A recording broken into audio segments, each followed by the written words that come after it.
Hello, Nigel here. As an owl, I love to be awake all night, but allergy sufferers like you probably don't feel the same. So take Xyzal at night to relieve allergies while you sleep. Then wake up fully refreshed for a more productive day. Xyzal works fast and offers 24-hour continuous relief from sneezing, runny nose, itchy watery eyes, and itchy nose and throat, so you can enjoy doing the things you love all day long. Be wise all. Take Xyzal at night. Use as directed. Starts working in 45 minutes.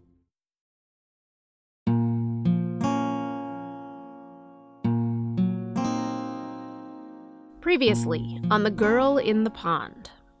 Who was she connected to? Right. And what did she know? And was that why she was knocked off? Right.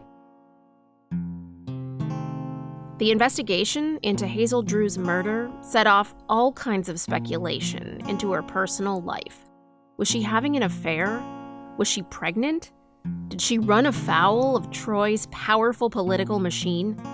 Was she leading a secret, salacious double life behind a virtuous exterior?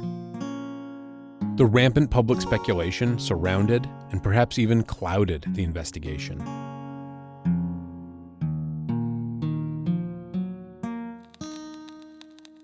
It is the theory of the officials that the girl either met a man prior to going to the pond and accompanied him there, or went there to keep an appointment.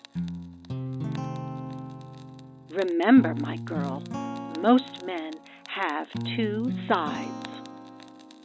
'Tis the last rose of summer left blooming alone. I'm Jessica Marshall. And I'm Patrick Tyne, and we're determined to find out who Hazel Drew was. And what happened to her? This is The Girl in the Pond. Episode 4. Family Ties. Flower of her kindred, no rosebud is not.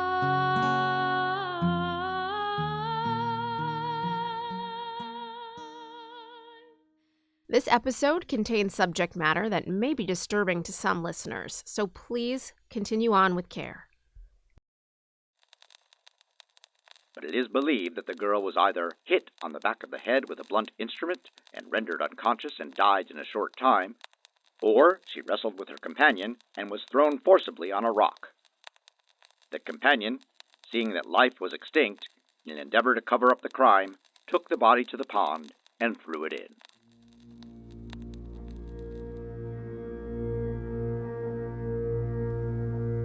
As of July 14th, 1908, 3 days after the body was found, police still did not have any solid leads.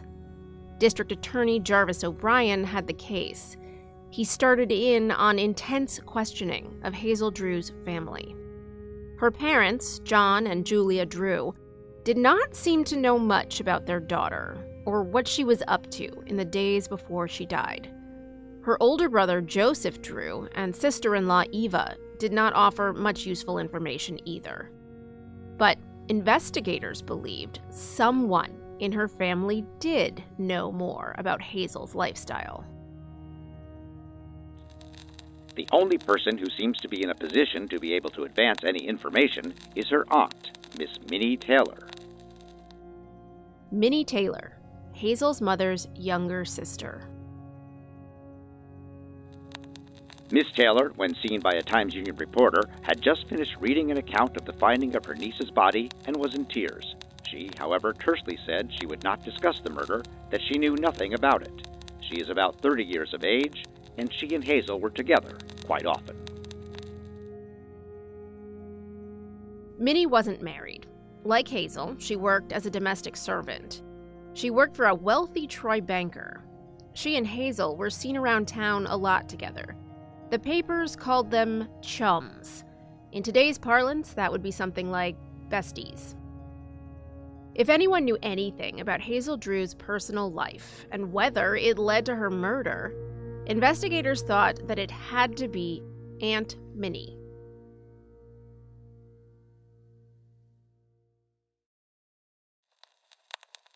District Attorney O'Brien believes that Miss Taylor, if she tries to refresh her recollections, may be able to furnish something upon which they can work.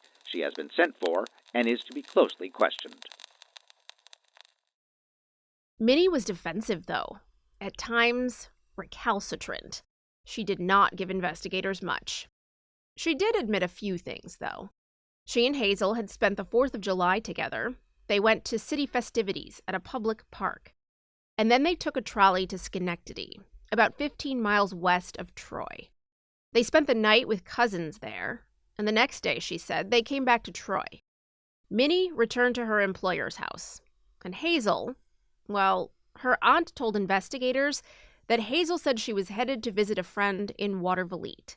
That's a city directly across the Hudson River from Troy. And that, she said firmly, was the last time she saw Hazel. 6 days before the body was found.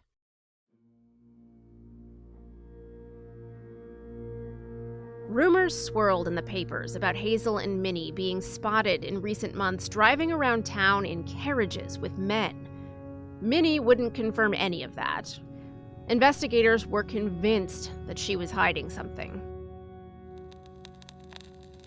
While it would seem that the relatives of the Drew girl would do all in their power to assist in clearing away this mystery, such is not the case with her aunt and chum, Miss Taylor. She has tersely informed her questioners that she would not tell whom their associates were, saying that to do so would involve a lot of girls in an unfortunate affair. Why she takes the stand is a mystery to District Attorney O'Brien.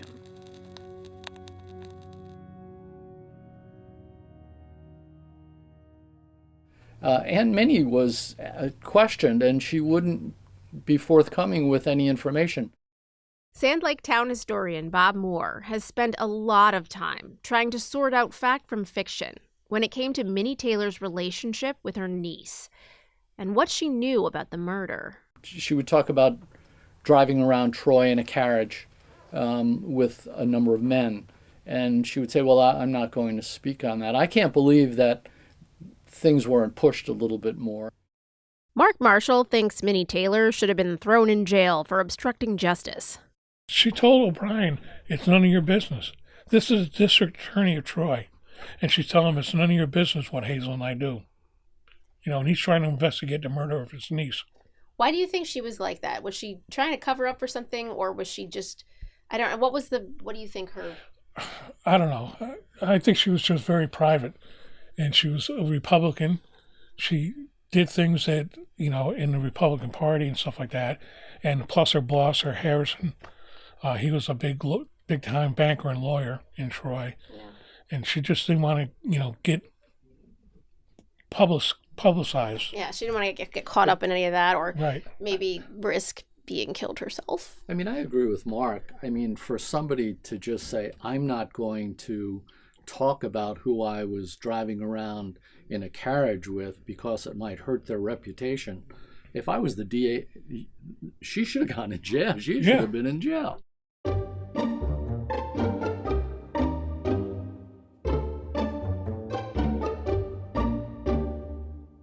While District Attorney Jarvis O'Brien was running into a brick wall in Troy with Minnie Taylor, the two detectives he dispatched 10 miles away to Sand Lake were making a little more headway. Their first break came in the form of a 17-year-old farmhand named Frank Smith. He was one of the people who pulled Hazel Drew's body out of the pond. He lived and worked on a farm up on Taborton Mountain. Frank Smith said he saw Hazel Drew walking on the road up Taborton Mountain near Teal's Pond on the night of July 6th, 4 days before her body was found. Frank Smith told the detectives that they stopped when they saw Hazel. Here he is quoted in the New York Evening Journal from July 14th, 1908. We're using a voice actor here. I was with Rudolph Gundrum, a charcoal burner who lives 2 miles east of here. We were in his wagon going into Averill Park when we met Hazel on the road going in the direction of Taylor's farm. She looked very pretty, all dressed up in a white silk waist, and when we spoke to her, she seemed real jolly. She said she had come over from Troy to Averill Park in the 7 o'clock trolley car. I thought she was going over to her uncle's, although she had not been there since last winter to my knowledge. Smith said they parted ways after that brief conversation. Then he and Gundrum continued on down the mountain to grab a drink at the saloon at the bottom. Smith said he left the bar alone around 11 p.m. and went home. Investigators and reporters didn't think much of Frank Smith's credibility. They constantly referred to him as the half-witted farm boy, and they had all but fingered him as a potential suspect. The papers were full of casual assumptions about him, that he was too dumb to get his story straight, or that he was in love with Hazel, so in love that maybe he murdered her, like Lenny Small in Steinbeck's Of Mice and Men, though that book wouldn't be written for another 3 decades. But Frank Smith was the only one who came forward with any information about Hazel at the time.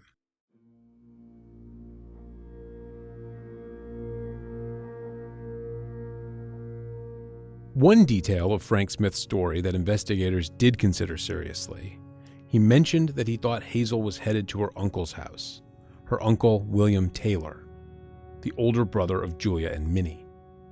At the time, William Taylor was a widower in his 50s. He lived alone on a farm on Taborton Mountain within walking distance of Teal's Pond.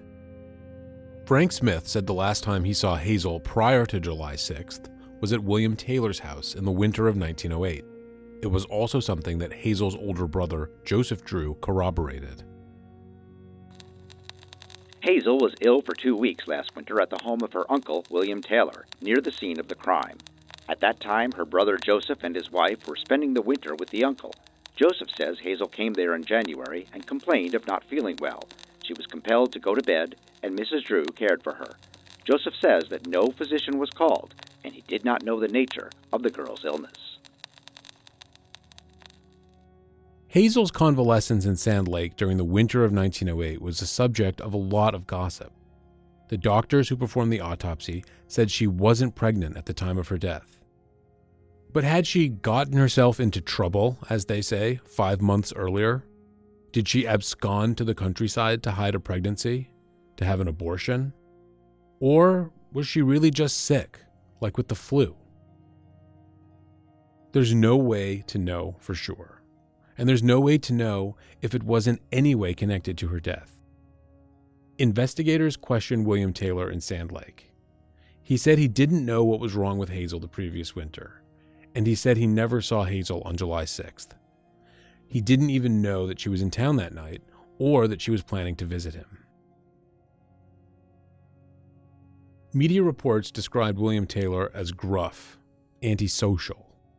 The Times-Union reported that he had attempted suicide after his wife died earlier that year.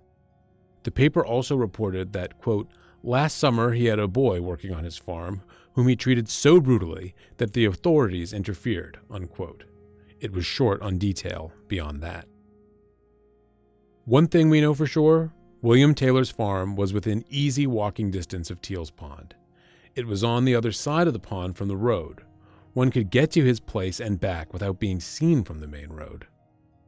Like Frank Smith, investigators quickly put William Taylor on their short list of potential murder suspects. We're going to take a short break. We'll be right back.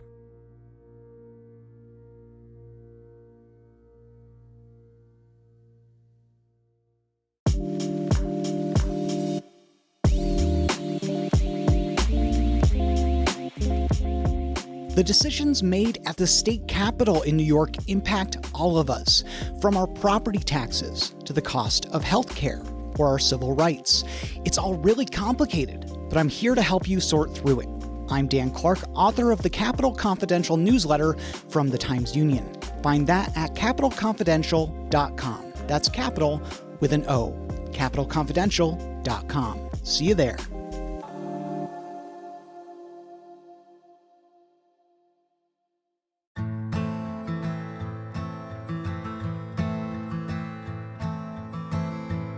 "12-year-old Jaliek Rainwalker vanished without a trace from a small upstate New York village on a cool November night in 2007.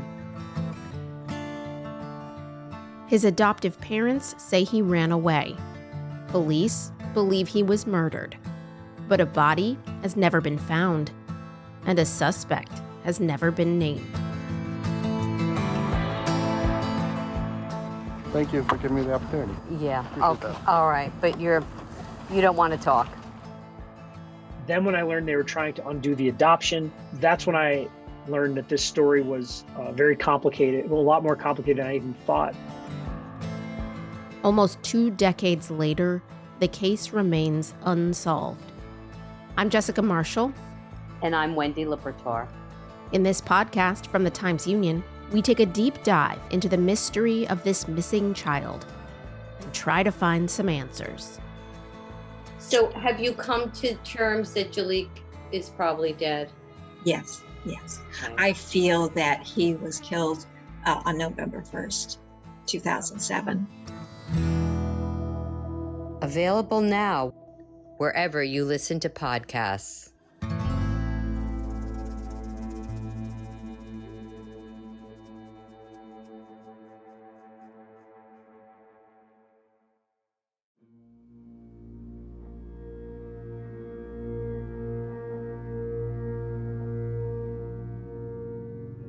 You're listening to The Girl in the Pond.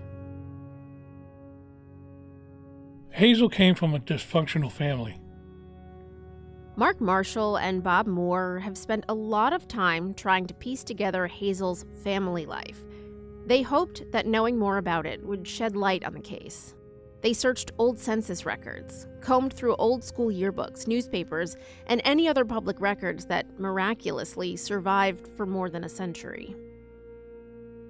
Her father was an alcoholic, and her mother gave a report to the Poughkeepsie newspaper on the 18th that the money that would make the house sufficiently attractive for Hazel to come home was spent on liquor. Her husband was a drinking man, and that was hard for her wife and the mother to say. The father told Hazel that 2 years before that he didn't want to see her face again. At the time of her death, it seemed that Hazel and her parents, or her father at least, weren't on great terms. That could explain why they didn't really know much about her life when police questioned them. And it also could explain why she went to her uncle's house instead of her parents that winter to recover from whatever sickness it is that she had. We all thought that too, as far as going out to her uncle's farm. And the newspapers reported on it too that she may have been pregnant and went out to the farm for an abortion. But like I said, the problem that she had with her father is another excuse of why she went out to the farm. So she may not have been pregnant at all. Right. It's because of the internal conflict she was having with her father. She was just sick with a cold or a flu or whatever, and then went out to the Taylor farm because she couldn't go home.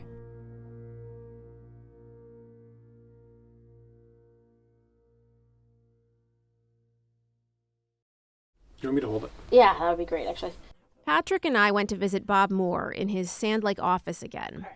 Bob pulled up a photo that he digitized on his phone. Patrick held it up and zoomed in so we could all examine it. It's a school photo of a class of more than a dozen children from the year 1896. They all look about 8 years old. Hazel would have been 8 years old in 1896. And these children are from the school that she would have attended in the rural town where she was born. That one right there? Yeah. Yes. Smack in the middle of the gaggle of kids in this photo is a little girl. She's wearing a dark-colored sailor's dress. She's not smiling. Her head is tilted to one side. She's looking straight into the camera, almost impatiently, like she wanted everyone to know that she had better things to do. Bob and Mark think that little girl could be Hazel. Interesting. What do you think? Do you think that looks like her? I've been trying to convince myself that it is, but I don't see it. It's hard to tell at that age.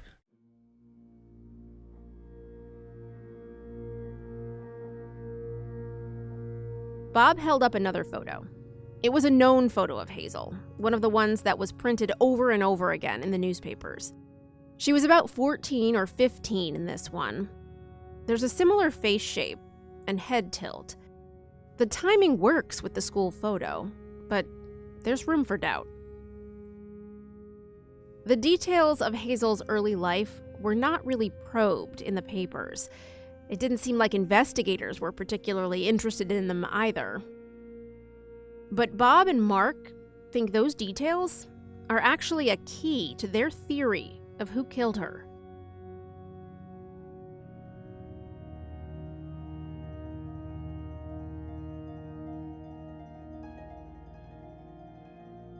Hazel Irene Drew was born on June 3, 1888, in rural Postenkill.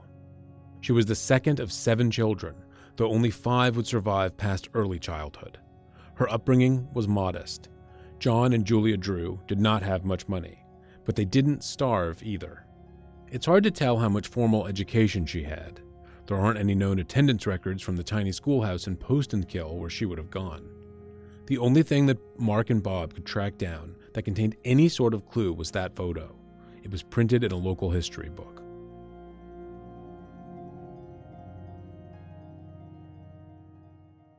According to census records Mark Marshall found, John and Julia Drew moved to the city of Troy sometime in 1900 or 1901. Hazel would have been about 12 or 13 at that time. They moved to South Troy. When she was 14 in 1902, Hazel started working as a live-in domestic servant, doing laundry and housework for city treasurer Thomas Hislop. Hislop was a well-connected and active Republican in South Troy. With the Hislop, she was very religious. According to her family, Hazel went to church every week. She was devout. She dressed modestly. Bob held up the photo of the 14 or 15-year-old Hazel from the newspaper again. That was from her time working at the Hislop house. Her unsmiling face was plump with youth. Her hair was dark, tied back simply with a girlish bow. She wore a plain-looking white shirt with a short, dark tie knotting the front.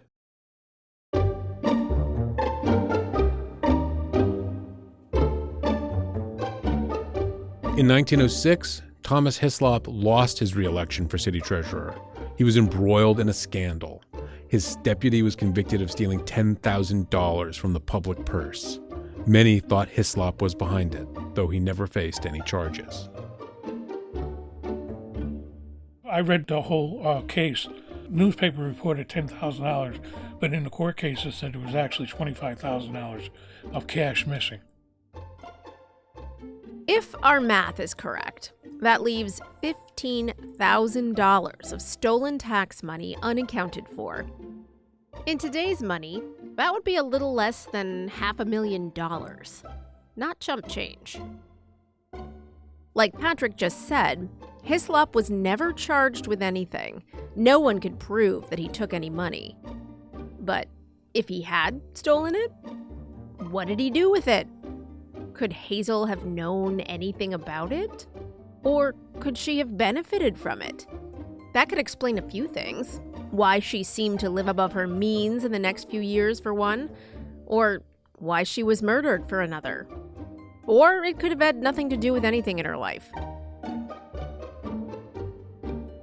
Hislop had fallen out of favor in Troy politics.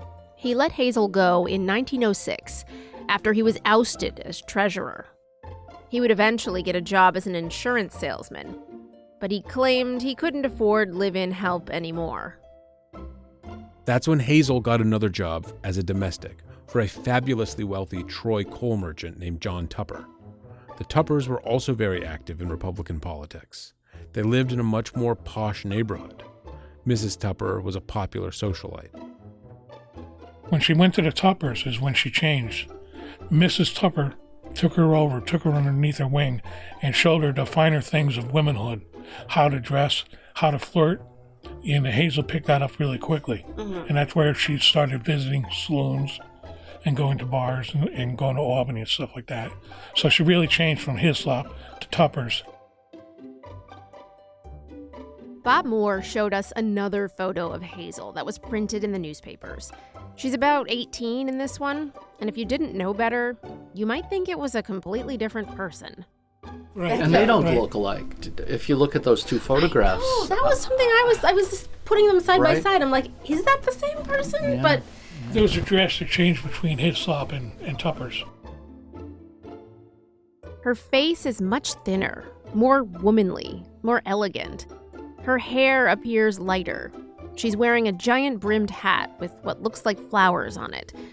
If you didn't already know who she is, You might assume maybe she was a wealthy socialite like her boss, Mrs. Tupper. But her head is tilted the same way as the child and the young teen in the other photos. The same expression, which reads to Patrick and I at least, that she had more important things to do than take a photo. Hazel stayed with the Tuppers for a little more than a year. And Aunt Minnie went down to help her out with the chores. And then the next thing you know, she left and went up to the uncle's house. Hazel was too sick to work. The Tuppers let her go, and she went to Sand Lake. She left in December 1907. When she recovered early in the spring of 1908, she got another job. This time, it was with the Rensselaer Polytechnic Institute professor E.R. Carey. Carey was also a civil engineer consultant for the city, also active in Republican politics. But Hazel, as detectives would come to learn, quit the job with the Careys about 4 months later, 2 days before she was murdered.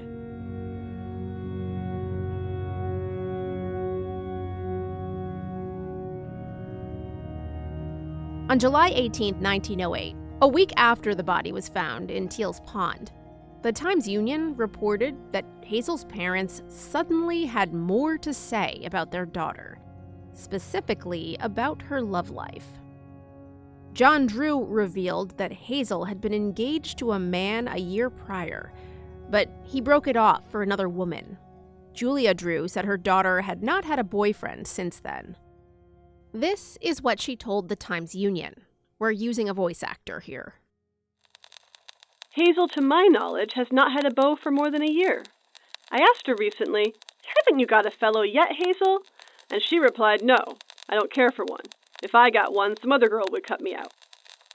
Hazel then referred to her last love affair with a man who stopped calling on her when she became ill with the grippe a year ago last spring, and married another girl. The grippe, by the way, is the modern-day flu. It was the first time anyone had named a diagnosis for Hazel's illness that year. Mrs. Drew also did not give a name for this supposed boyfriend, but she did open up a little more to the Times-Union. "I've thought this matter over, and I am sure Hazel did not commit suicide. Why would she? She was happy and had everything she wanted. If anything had been wrong, she would have come to me. She always did, and I gave her everything she asked, whether it was money or anything else. She would not have gone to Uncle Will for money, as has been said. That never made her go out to Averill Park on that Tuesday night. But I don't believe it was Hazel that Frank Smith or those other people saw on the road in the night walking alone. She was taken out there, in an automobile or carriage by someone, maybe from Troy. I believe it was someone who was well-to-do and who had Hazel in his control. He mesmerized her, or what you call hypnotized my Hazel, and she did whatever he asked of her. He took her out there while she was under his influence and murdered her."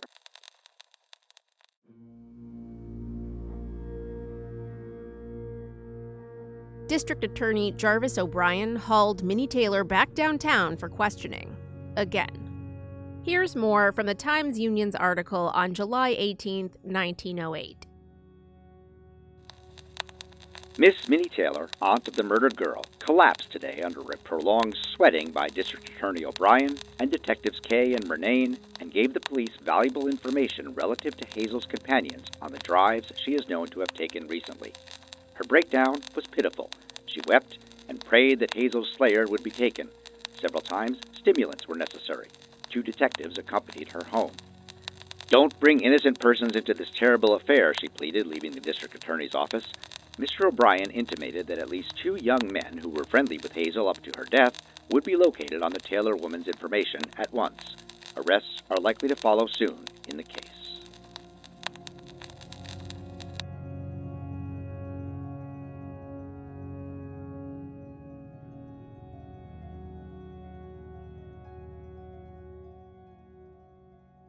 Let's replay something Scott Frost, the crime novelist, had said to us in episode 1. If you were writing this as a story, like, who would the killer be? Like, who would you make the killer out to be? Either the wealthy guy who was using her and realized it was going to up his life and killed her. Or there's the half-witted farmer's son who has an encounter and, almost like Of Mice and Men, sort of that kind of a character. Yeah.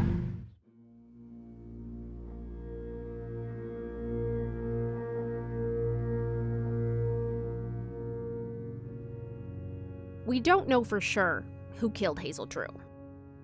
But as the investigation progressed in 1908, the list of persons of interest was growing quite long.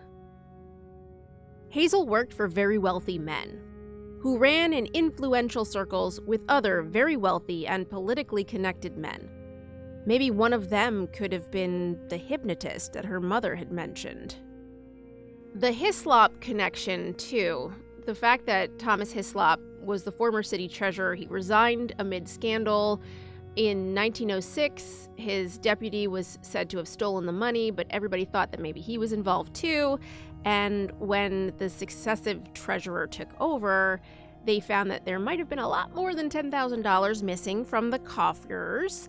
So, there's a lot of speculation that Hislop might have taken money. And if Hazel lived in his house, at the time, domestic servants were kind of treated like members of the family, right? They were, living with them. They were up in all of their business. They saw all their dirty laundry, figuratively and literally, of course. Perhaps Hazel might have caught wind of this transgression, stolen money, and been silenced for it. That's not a completely absurd idea, right? No, not at all. Or if she was in some way the recipient of some of the money. Or people did talk about her living outside of her means, right? And having all this money to afford fancy dresses and trips and things like that. Could she have benefited from that money? It's certainly possible. It's all speculation, but it's also what is documented is that there was, even if he wasn't charged, there's likely a lot more money was being pilfered from the taxpayers of Troy. I don't know how many city treasurers today would have, live-in servants, essentially. It's a part-time job these days, I think. Yeah, I don't think it would be many. So, but obviously this person it wasn't just, I don't think that was his only source of income. It was sort of like a thing that you do as as being like a good upstanding person in your community, being like a steward of funds, and to have even the whiff of that on you is bad. And it's hard. It's very murky, and it leads you you can conjecture all sort of things. Certainly if you were, how you'd write this as a novel or a movie. It'd be a great plot twist for a Scott Frost crime novel, right? It sure would. Plot twist. And then there was Frank Smith, the farm boy, the Rube, rumored to be in love with Hazel. Maybe he was lying about what happened when he ran into Hazel on July 6th along the Taborton Road. But there's also her uncle, and the two young men Aunt Minnie gave up under duress. You can fashion plausible motives for any of them to kill Hazel at this point. A few days after Hazel's body was discovered, District Attorney Jarvis O'Brien ordered Teal's pond drained. He was looking for any evidence that might help crack the case. Maybe they'd find some of her belongings at the bottom of the pond, or a murder weapon. In the days before submersible electric pumps and other more advanced technology, draining the pond was no small task. When Mark Marshall and Bob Moore took us down to see it, the idea of draining it seemed almost unfathomable. It was a huge effort, all for naught. They found nothing in the pond. But something was discovered that day, by a reporter, in fact, not a detective. Hazel's glasses. They were lying on the ground about 10 feet from the shore. Police had missed them during their initial sweep of the area. That detail solidified Mark Marshall's theory about what happened the night Hazel died.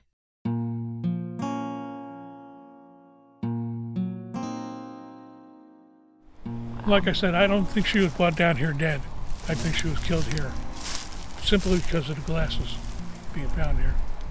They would have flown off when she was attacked. Right. If they flew off, she was attacked somewhere else down the road or somewhere else like that, the glasses would have been down there. Right. And it doesn't make any sense for a murderer to pick up glasses and pick up the body and then bring it down here and then throw the glasses off. Right, you don't right. normally do something like that. Right. It's not impossible, but it's not likely. It's not right? likely, yeah.